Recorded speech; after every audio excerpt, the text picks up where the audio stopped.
میرا کہنا یہ ہے کہ گائیڈ لائن سے یہ بات صاف نہیں ہوتی ہے کہ ایک استھان پر صرف 5 ہی آدمی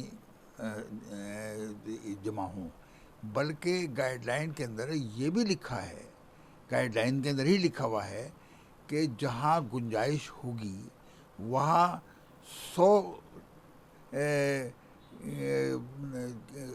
لوگ جو ہیں عبادت کر سکتے ہیں، جیسے مسجد کے اندر 100 نمازی نماز پڑھ سکتے ہیں۔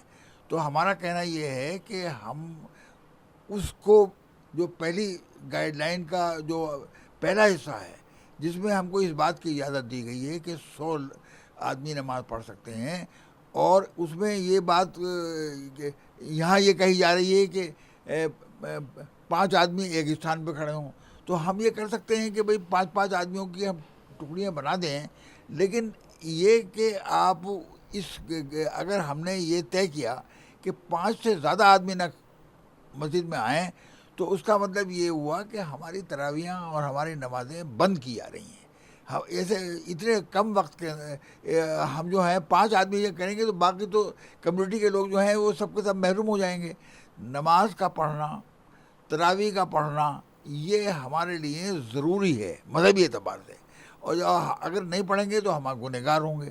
تو اب 5 آدمیوں کو تو آپ نے موقع دے دیا، باقی لوگ جو ہیں آپ نے ان کو موقع نہیں دیا، تو یہ مناسب نہیں ہے۔ ہم اس سلسلے میں کل افسران سے بات کریں گے اور ان کو سمجھائیں گے کہ دیکھو یہ گائیڈ لائن کے اندر یہ بھی بات سمجھ میں آتی ہے کہ ہم کہ ایک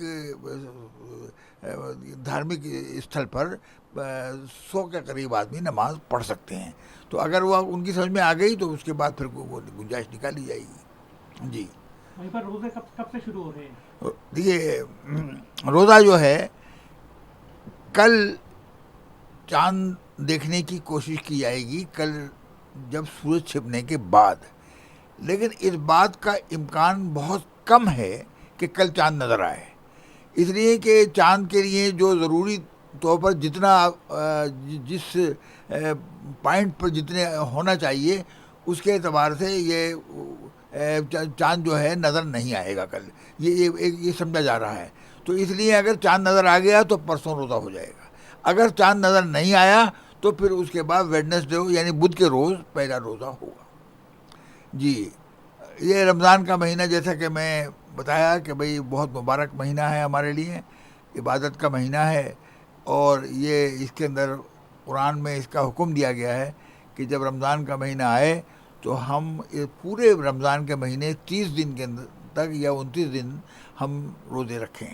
روزہ یہ ہے کہ ہم صبح کو دن جب شروع ہو، جیسے ہی پو پھٹے اور روشنی کا پہلی کرن آئے، اس وقت سے لے کر اور سورج ڈوبنے تک ہم کھانا پینا اور دوسری جو خواہشات ہیں ہماری اس سے اپنے آپ کو بچائیں، محفوظ رکھیں۔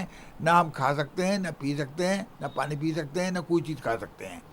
تو پورے دن کھانے اور پینے سے ہم محفوظ رہیں، اپنے آپ کو بچائیں، اور اس کے ساتھ ساتھ اس میں دوسری جو برائیاں ہیں کہ آدمی کسی کی برائی کرنا، کسی کو تکلیف پہنچانا، یا یہ سب کام جو ہیں، یا رشوت لینا، حرام کی کمائی کرنا، اس لیے کہ جب وہ کمائی جو ہماری حلال ہے، جو ہم نے ہماری ملکیت ہے، ہم جب اس اللہ کے حکم کی وجہ سے وہ نہیں کھا سکتے تو ہم ناجائز اور حرام کمائی کیسے لائیں گے؟ تو اس لیے سارا جو جھگڑا ہوتا ہے، سارا فتنہ ہوتا ہے، وہ ہمارے سماج کے اندر وہ اسی بات پر ہوتا ہے کہ لوگ باغ جو ہیں مالدار بننے کے لیے دوسروں پر ظلم کرتے ہیں، زیادتی کرتے ہیں، حرام کی کمائی کرتے ہیں۔ تو ان سب چیزوں سے آدمی بچتا ہے اس کے بعد۔ تو یہ ایک پورا ٹریننگ کا مہینہ ہے، اور اس کے اندر نیک کام کرنے ہیں اور برے کاموں سے بچنا ہے۔ دوسری بات یہ ہے کہ اس مہینے کے اندر ہمارے اللہ کی طرف سے حضرت محمد صلی اللہ علیہ وسلم پر قرآن نازل ہوا۔ یہ قرآن جو ہے تقریباً 23 سال میں نازل ہوا ہے، لیکن اس کا جو قرآن کا نازل ہونا جو شروع ہوا ہے وہ رمضان سے ہوا ہے۔ تو اس لیے یہ رمضان جو ہے وہ قرآن کا مہینہ بھی ہے۔ اسی لیے رات کو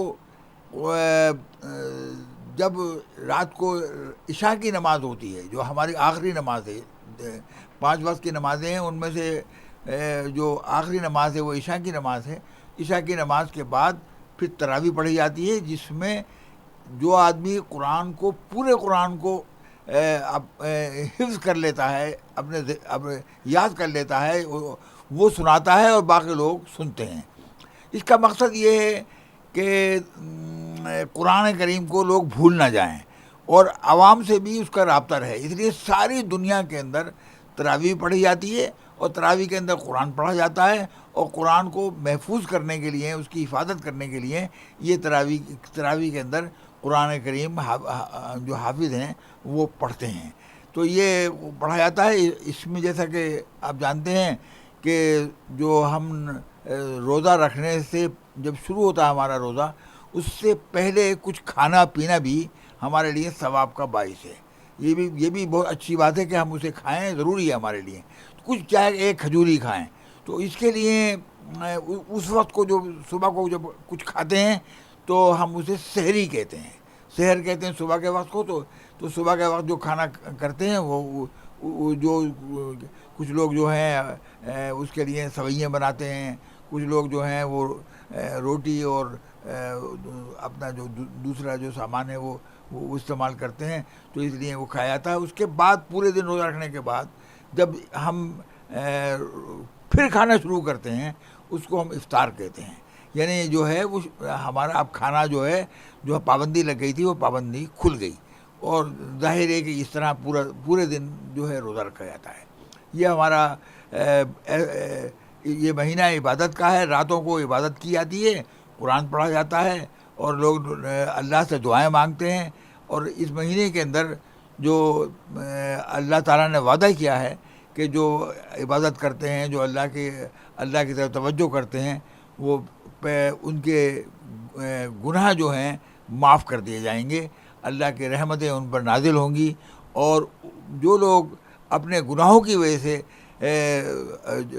جہنم میں چلے جائیں گے تو ان کو جہنم سے بھی آزاد کرایا جائے گا. تو اس لیے یہ مہینہ جو ہے ہمارے لیے بہت برکت کا اور بڑی رحمتوں کا ہے. اور ہم اس کے اندر ہم تمام مسلمانوں کو چاہیے کہ وہ پورے دن جو قرآن کے احکام ہیں اس پر عمل کریں اور نیک کام کریں، برے کاموں سے بچیں.